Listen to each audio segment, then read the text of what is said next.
말씀 가운데 큰 은혜가 함께하기를 간절히 소망합니다. 우리는 이 땅에 살아가면서 어떤 생각의 지배를 받지요. 생각한 대로 말하고 생각한 대로 행동하고 그 생각의 지배를 받습니다. 마음의 지배를 받는다라고 그 마음이 아니고요. 자, 그 생각이 하나님의 생각이냐 나의 생각이냐 이게 참 중요해요. 우리 하나님 앞에 늘 겸손해서 내 생각이 아니라 하나님의 생각으로 내 마음과 내 머리를 채우고 말하고 행동해야 됩니다. 그럴 때 하나님은 우리를 겸손한 하나님의 자녀라 일컬어 주십니다. 근데 믿든지 안 믿든지 믿어도 마찬가지예요. 믿어도 내 생각에 사로잡혀 살아가는 사람들이 있어요. 안 믿는 사람은 더하고요. 믿느라 하면서도 오로지 내 생각에 사로잡혀 살아가는 사람. 그런 사람들을 흔히 우리가 강팍하다라고 표현합니다.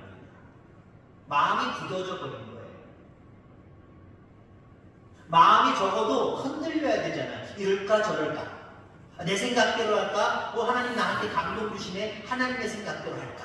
뭔가 부드러워서 움직일 만한 무엇이 있어야 되는데 움직일 틈이 없는 거예요. 내 생각으로 딱 굳어져 버린 겁니다. 콩그리트 굳어지듯이 굳어져 버린 거예요. 하나님 말씀이 조금 더 들어올 수 없지요. 내 생각에 완전히 사로잡혀 살아가는 사람. 강팍하다, 마음이 굳었다, 마음이 딱딱해졌다 이런 표현입니다. 마음이 굳어지지 않게 하기를 주의 이름으로 축원합니다. 딴 거 보세요. 자꾸 호미질이든지 아니면 꽃게기질이든지 아니면 삭질이든지 아니면 호미질이든지 자꾸 하면은요 부드러워져요. 근데 땅도요 아무리 처음에 비옥한 땅이라고 할지라도 그냥 방치하고 내버려두면 비 오고 날씨 됐다가 저랬다가 계속 쏟아 올라가 보세요. 딱딱한 땅이에요. 쓸모없는 땅이에요. 우리의 마음도 마찬가지. 강팍하게 되지 않도록 날마다 말씀의 삶으로, 기도의 삶으로, 또 찬양의 삶으로 일구시길 바랍니다. 그래서 우리의 생각 속에 하나님의 생각으로 가득해서 살아가야 될 줄 분명히 믿습니다. 어떤 사물을 바라보는 것도 하나님의 생각을 가져야 되고요.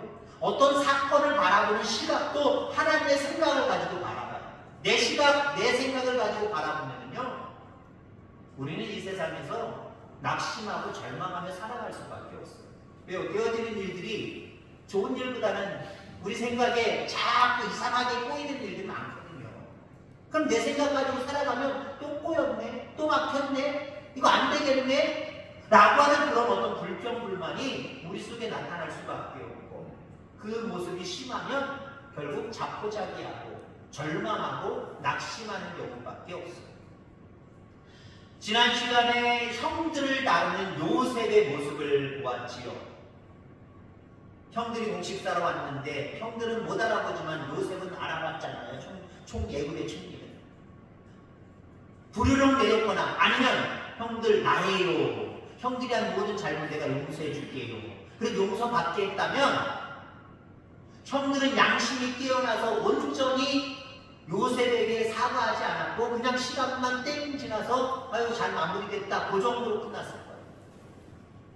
근데 요셉은 형들을 감옥에 가둬서 3일 동안 감옥에 가둬서 형들로 하여금 양심이 어떻게 깨어지게 하고 결국은 스스로 자기들의 잘못을 뉘우치게 함으로 말미암아 결국 이스라엘 백성, 이스라엘 민족을 이룬 12족속들이 각각 형들, 그 형들이 차지했다는 거예요. 그러니까 죄인을 죄인으로 남겨두지 아니하고 죄인된 그들을 의롭게 이끌어갔다, 인도했다 라고 하는 모습을 우리가 보았지요. 그런 모습을 통해서 하나님도 우리를 다루는 모습이 어떤가. 너 죄인이지, 영원히 죽을 수밖에 없어, 지옥에 나가라 라고 우리에게 평가하시고 부르릉 내리시는 그분이 아니잖아요. 죄인이지, 그러나 죄인인 너를 내가 인도할 거야. 영원한 생명의 나라에 이끌어갈 거야. 죄인인 우리를 죄인으로 완전히 지옥 형벌로 떨어뜨리시지 않냐고 우리를 의인 삼아 주셨잖아요. 하나님의 자녀 삼아 주셨잖아요. 자, 이 일이 있은 후에 바로 이루어지는 일들입니다. 이게 요셉이 형들을 곡식을 많이 싸서 보내줍니다. 물론 정당한 가격을 지불했어요. 자, 보내주면서 그냥 다 보내준 게 아니에요. 10명의 형들이 갔지요. 집에는 아버지와 요셉의 동생 말째가 여기 있습니다. 마지막 째가 거기 있습니다.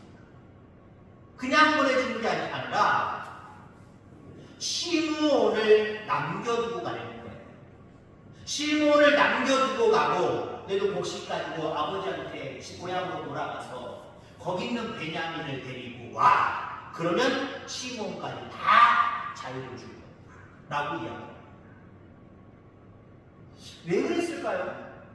나름대로 양심이 조금 깨어져서 자기네 잘못을 어느 정도 뉘우친 형들인데 그냥 곡식 정당한 돈 받고 주고 빨리 갔다 와라, 아버지 모시고 와라, 그럼 참 좋잖아요. 그러나 요셉은 그 형들을 더 깨우고 싶었던 거예요. 더 의롭게 만들고 싶었던 거예요. 자, 그래서 여러분 느끼는 우리의 모습 어떤 생각을 해야 되냐면 시므온을 남겨두고 가라 그랬지요. 그리고 베냐민을 데리고 오랍니다. 그러면 다 자유롭게 풀어줄 수 있다는 거죠. 여러분, 만약에 베냐민을 안 데려오고 자기들도 안 오면 여기 남아있는 시므온은 어떻게 될까요? 물론 거기에 애굽의 총리가 요셉이지만 자기들의 형제이지만 동생이지만 지금 자기들 완전히 용서했다고 볼 수는 없어요. 자기들이 완전히 용서받을 수 있었다라고 볼 수는 없어요. 그럼 형을 모든 형제들 대신해서 말대로 문지처참할 수도 있어요. 그러니까 형들은요, 나머지 형들은 고향에 돌아가서 아버지한테 다 얘기하고 곡식 풀어놓고 동생을 데리고 올 수밖에 없는 거예요. 그러니까 막내 아들 베냐민과 시므온은 은혜의 끈으로 연결되어져 있는 겁니다. 누구 하나를 안 데리고 가면 안 되는 거예요. 가령 예를 들어서 시므온 여기다 남겨놓고 가. 그리고 데려가서 베냐민 데리고 아버지 데리고 와. 근데 여러분들 형들이 가서 안 돌아올 수 있다고 생각 안 해보셨어요?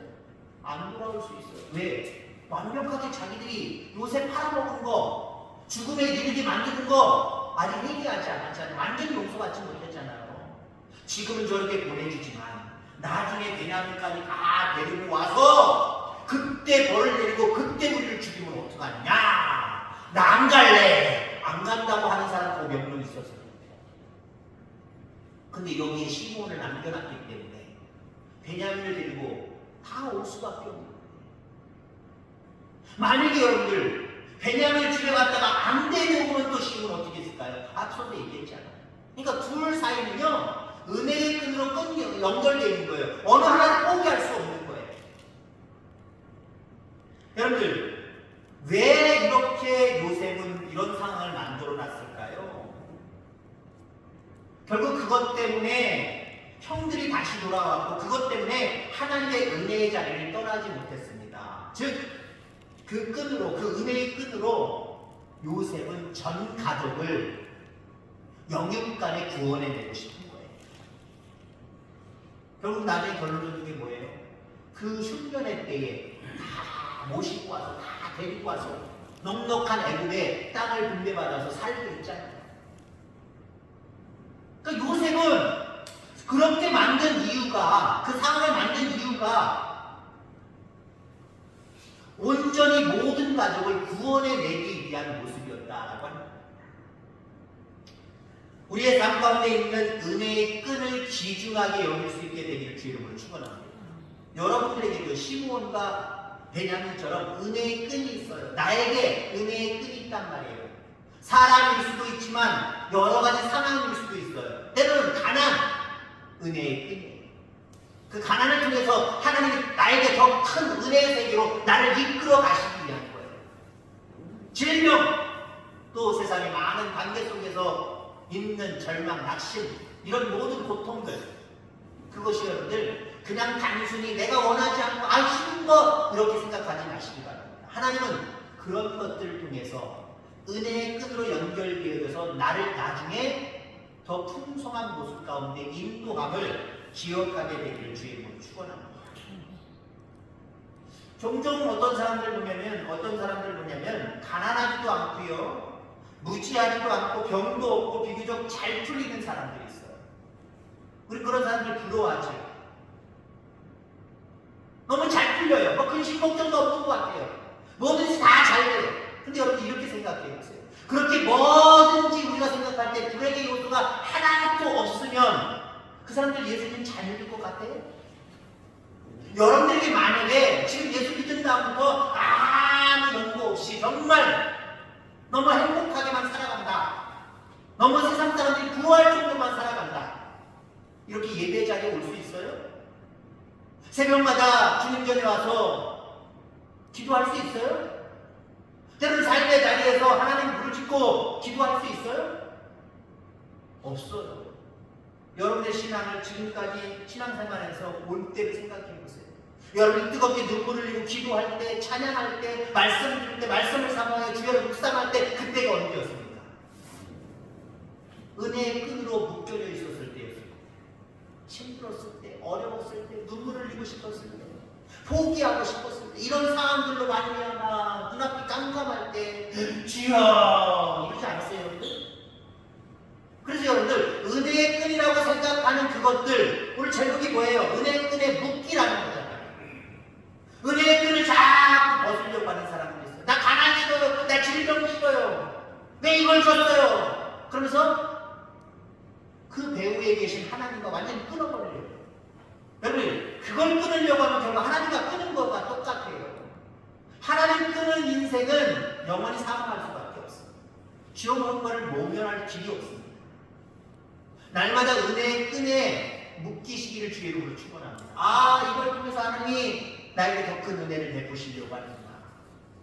이 모습을 생각하면서 지금 직면한 그 문제를 다른 시각으로, 다른 눈으로 바라볼 수 있게 되기를 주의 이름으로 축원합니다.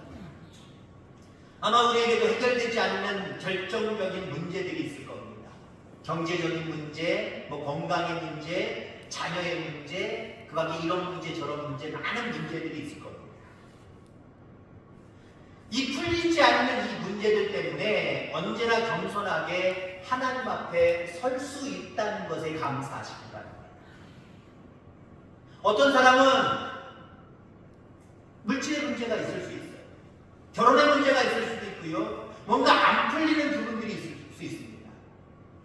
그게 은혜의 끈이에요. 그 은혜의 끈을 붙들고 기도할 수 있길 바랍니다. 하나님을 찾을 수 있길 바랍니다. 그럼 그 뒤편에 풍성히 채워주시는 하나님의 놀라운 은혜의 역사가 시작됩니다. 왜 나한테 가난, 나한테 질병, 왜 이런 문제 주셨습니까? 하고 불평불만 안 하고 하나님에게서 자꾸 멀어지며 기도하지 않고 찬양하지 않고 그런 삶을 한번 살아보세요.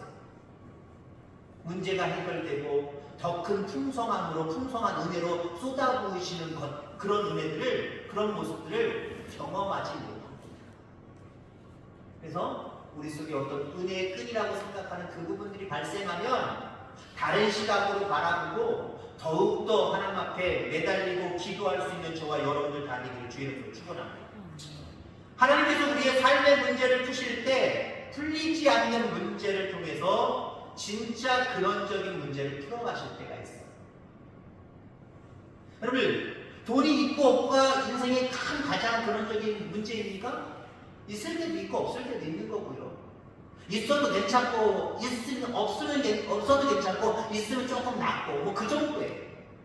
우리 삶의 근원적인 문제는 도대체 뭘까요? 예수 끝까지 잘 믿다가 영원한 생명의 나라에 가는 거, 그게 가장 근원적인 거예요.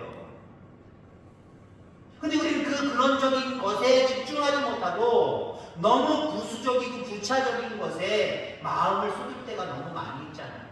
근데 하나님은 그 부수적인 것들을 통해서 근원적인 문제를 해결하게 하신다니까요. 때로는 가난을 통해서 하나님 더 바라보게 하시고 하나님 더 의지하게 만들고 여러 가지 관계와 물질과 여러 가지 상황들의 문제를 통해서 하나님 더 붙들고 기도하고 찬송하게 만드는 거예요. 그래서 더욱더 하나님과 가까워지고 영원한 생명의 나라에 대해서 흔들림이 없이 그 믿음 가지고 살게 하시는 거예요. 이게 대단히 중요한 부분입니다. 야곱 집안의 근원적인 문제가 뭘까요? 물론 역시 영적인 문제죠. 우리처럼 똑같죠. 예수님 안에서 하나님 안에서 잘 신앙 유지하다가 영원한 생명에 날아가는 건데 그 중에서 육신적으로 바라볼 때 나름대로 근원적인 문제가 있어요. 이 야곱 집안의 근원적인 문제는 형제들의 불합입니다.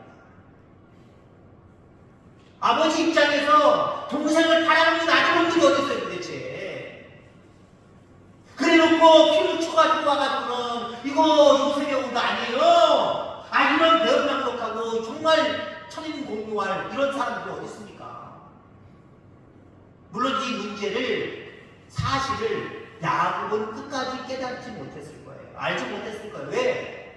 아들들이 뭐 얘기했겠습니까? 자기들이 큰 잘못인데 아버지 사실은 우리가 요셉 죽이려고 눈물에 빠뜨렸다가 그래도 그냥 살려주는 게 나을 것 같아서 돈 받고 빨아먹었어요. 그거 어떻게 되는지 잘 몰라요. 피 묻은 그 옷은 우리가 다 꾸민 거예요. 얘기했겠어요? 안 했겠어요? 바보니까 얘기 안 했을 거예요. 끝까지 숨기고 있었을 거예요. 그럼 어찌됐든 간에 우리는 알잖아요. 그 집안의 문제는 근원적인 문제는 형제들의 불화라는 거예요. 그도 그럴 것이 어머니가 넷이나 돼요. 넷 사이에서 낳고 그래도 10명이 되는 거예요. 배달의 형제. 그 우애가 좋지 않았습니다. 불화입니다. 이 불화를 해결해 주시기 위해서 지금 눈앞에 있는 그들 당장 직면해 있는 문제가 뭐예요? 배고픔의 문제죠. 배고픔의 문제를 해결하려고 가장 근원적인 문제는 아직도 그대로 남아있는데 배고픔의 문제를 해결하려고 지금 애굽에 온 거잖아요. 형들이. 요 야곱의 아들들이 온 거잖아요. 배고픔의 문제가 가장 큰 거였어요. 현실적인 문제였어요. 근데 결론적으로 보면 그 배고픔의 현실적인 문제를 가지고 근원적인 문제를 해결하잖아요. 아멘? 근원적인 문제를 요셉으로 말미암아 완전히 해결됩니다. 남아있는 시므온 때문에 베냐민을 데려올 수밖에 없고 베냐민을 데려와야 시므온을 구할 수 있기 때문에 그런 거 아니에요.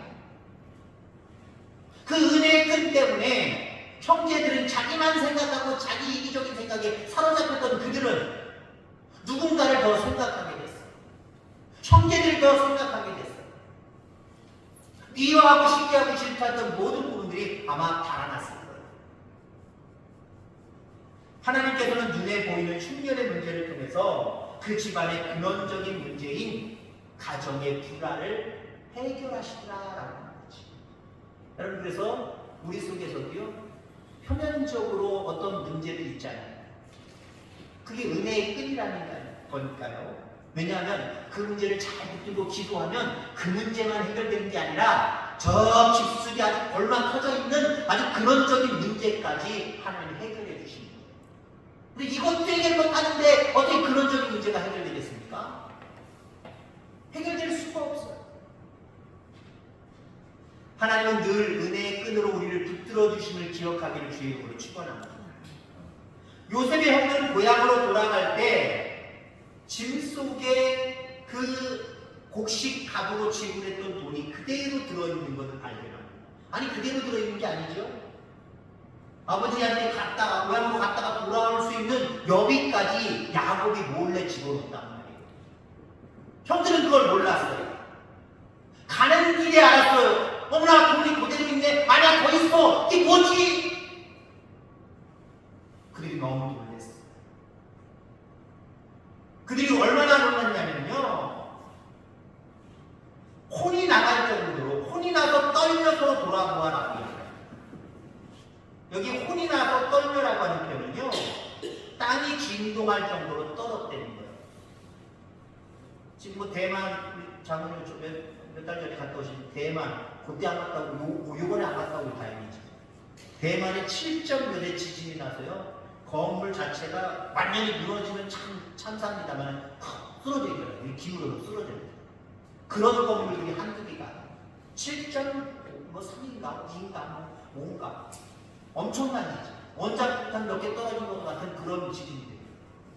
그 지진이 났어요. 이 형들의 마음이 얼마나 겁이 났든지 이렇게 지진이 날 정도로 마음이 흔들렸다는 거예요. 왜요? 왜요? 요셉이 누군 줄 알잖아요. 요셉이 자기를 어떻게 생각하는지 상식적으로는 우리를 원수처럼 생각할 거야. 아마 죽이고 싶을 거야. 근데 지금 그렇지 않았는데 그렇게 저는 어떻게 했어요? 너희들 정탐꾼이지! 정탐꾼으로 몰아넣잖아요. 곡식을 살아온 형들을 너희들 여기 이 땅 영탐하라고 하려고 정탐꾼들이지. 죄를 뒤집어 씌웠잖아요. 근데 지금은 어때요? 자루속에 돈이 곡식으로 지불했던, 곡식값으로 지불했던 돈이 그대로 있어요. 그러니까 여러분들, 이 형들이 무슨 마음을 갖겠어요? 아이고, 큰일 났다. 우리가 또 훔쳐갔다고 얘기했다. 또 잡으러 오겠구나. 물론 실질적으로 고향으로 가지 못하고 다시 돌아왔어요. 얼마나 겁이 났겠습니까? 얼마나. 여러분들, 그런데 저는 이 본문을 통해서 요셉이 그 형들의 주머니에 자루에 돈을 왜 집어넣었을까요? 그들의 사랑이기 때문에 집어넣은 거예요. 실질적 표면적으로 곡식값을 받았지만, 다른 신학들도 있습니다. 받았지만 아마니에 몰래 내가 이거 어떻게 받아? 내 형제들인데, 내 아버지가 먹을 곡식인데 슬그머니 집어넣고 거기다가 여행 경비까지 쑥 집어넣었어요. 어쩌면 형들을 향한 배려, 형들을 향한 사랑이잖아요. 자, 그런데 이들이 어떻게 생각을 합니까? 은혜를 받아들이면 되는데 마음속에 죄가 있으면요 은혜를 받아들이지 못해요. 그리고 은혜를 받아들이는 것도 여러분 축복입니다. 근데 많은 그리스도인들 중에 은혜를 받아들이지 못하는 분들이 분명히 있어요. 아직도 우리의 마음이 강팍하기 때문에.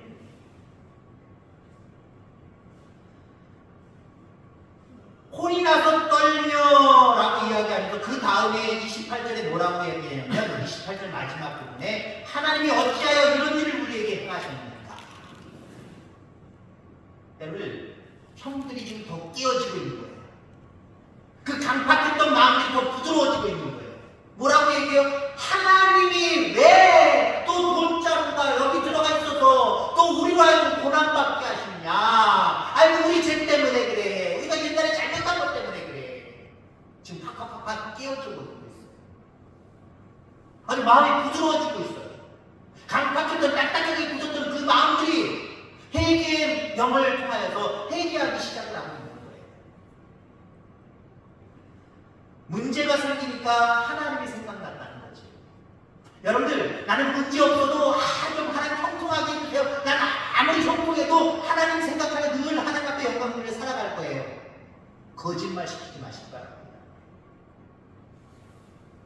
우리 인간은요, 아무리 없을 때 하나님만 생각할 수 있을 것 같아요? 그런 상황 속에서도 하나님을 생각할 수 있을 것 같아요? 우리 인간은 그렇지 못해요. 편안하면 아무 일 없으면요 하나님께 대한 무엇이든지 하는 것이 게을러지기 시작해요. 이 형들이 하나님이 생각났다라고 하는 것은요 회복되고 있는 모습입니다. 여러분 인생에 어느 때 하나님이 생각납니까? 어려울 때 생각나요. 문제가 생길 때 생각나요. 그러니까 그 문제는 문제로 끝나는 게 아니라 은혜예요. 그렇습니다. 여러분들 가운데 있는 문제는 문제가 아니라 은혜라고 받아들이시길 간절히 소망합니다.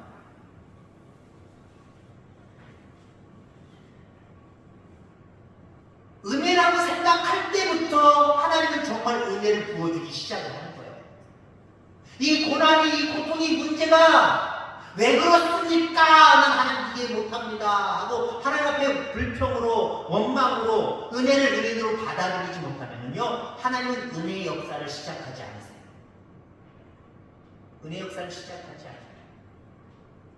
그런데 그 고난과 여러 가지 많은 문제들을 하나님이 내게 주신 은혜의 끈으로 생각하고 잡아당기기 시작을 하면 은혜의 역사들이 넝쿨째 따라오는 줄 기억하시기 바랍니다. 우리 전에 한국 사님이 고구마 심으셨더라고요. 이제 후임으로 왔기 때문에 전임 목사님이 어떻게 하셨나 이게 참 궁금한 거거든요. 왜요? 비교될 수 있기 때문에. 저는 여기다 고구마 많이 안 심으려고요. 저기 이미 오늘 예전에부터 그렇게 계획을 하셨습니다만은 김현진 이사님이 저쪽 라인, 김창훈 장로님 가는 곳, 벽쪽 라인, 그쪽에는 완벽하게 났는데 거의 한 3분의 2 정도는 여러 가지 꽃들, 나무들을 심었어요. 이제 이쪽 사택으로 라인, 요 라인을 비워놓고 있는데 저는 농사를 좀 많이 안 지려고. 예전에 제가 교회를 옮긴 적이 있어요. 열악한 그 초가집 같은 교회에서 나름대로 그 옆에 앞에 있는 건물을 얻어서 건물을 사가지고 예배당을 꾸민 적이 있는데 거기 우사였던 곳이 있습니다. 다 허물었어요. 그리고 제가 그때 청년들 학생들 데리고 그 강가 가서 우리 교회도 그랬던 것처럼 모래를 미양가루를 팍 부어가지고 거기다가 모래를 잔뜩 붓고 흙을 섞어서 터를 만들었어요. 지나가는 사람들마다 우리 교인들마다 뭐라 그러냐면 아유 거기다 고추 심으시게요? 거기다 뭐 파 심으시게요? 자꾸 그런 얘기를 하더라고요. 그래서 잘했네요. 속으로 그거 아닌데 근데 전 잔디 심었어요. 교회 마당인데 목사님은 여러분들이 조금 과자 주시는 걸 충분히 먹어요. 목사가 또 농사 짓고 거기다 교회 텃마당이다. 저는 그건 아니라고 보거든요. 물론 그렇게 하시는 분들이 나쁘다는 부분은 아니에요. 저는 그렇게 못하겠더라고요. 시골 목회를 원하고 시골 목회를 많이 했지만 저거를 막 농사지라면 농사는 안 지려고 해요.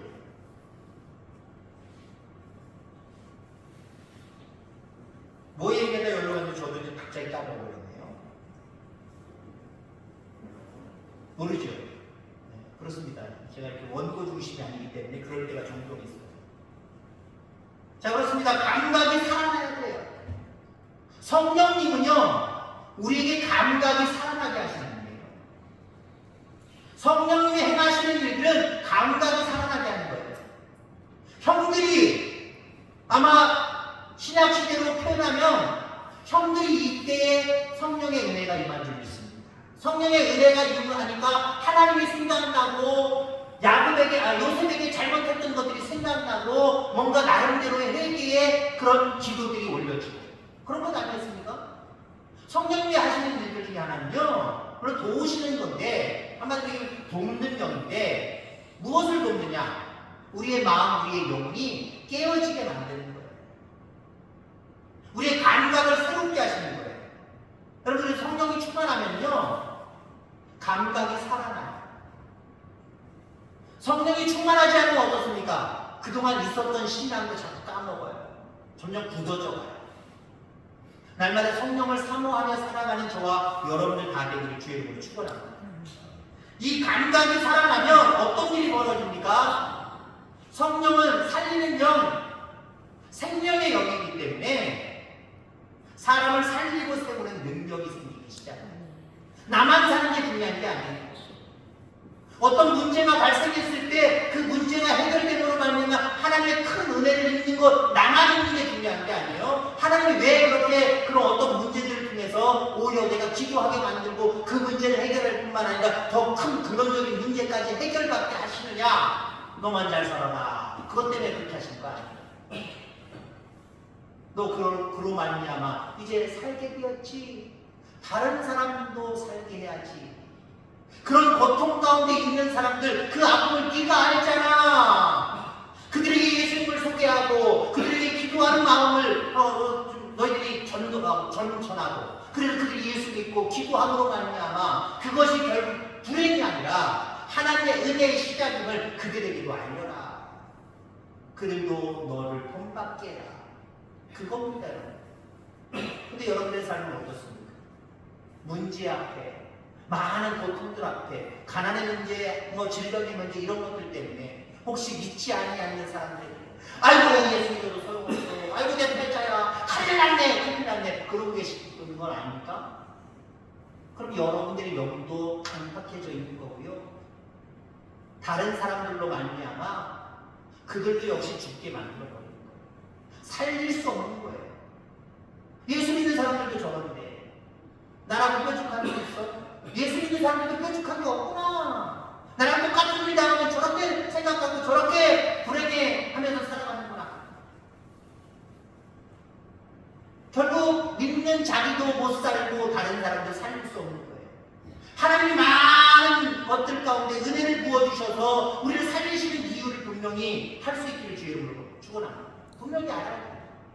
나만 살게 하시려고 하는 게 아니에요. 나를 통해서 많은 영혼을 살리시게 하기 위함이에요.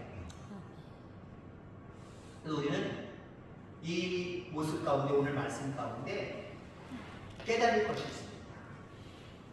내게 있는 많은 어떤 고충들이 있어요. 문제들이 있어요. 그걸 고충이다, 문제다, 불행이다 여기지 마시기를 바랍니다. 하나님 더 큰 은혜를 내게 부어주시려고 그걸 붙들고 기도하라고 하는 신호구나 라고 생각하시기 바랍니다. 그렇게 맡기고 기도하면 그 문제뿐만 아니라 더 근원적인 문제, 요셉의 집안처럼 더 근원적인 문제도 해결받는 은혜의 역사가 나타날 거고요. 그로 말미암아 다른 사람들에게도 복음이 증거되므로 많은 영혼들도 살리는 놀라운 역사가 일어날 겁니다. 이런 부분 가운데 쓰임받는 저와 여러분들 다 되어지기를 주의 이름으로 축원합니다. 하나님 아버지,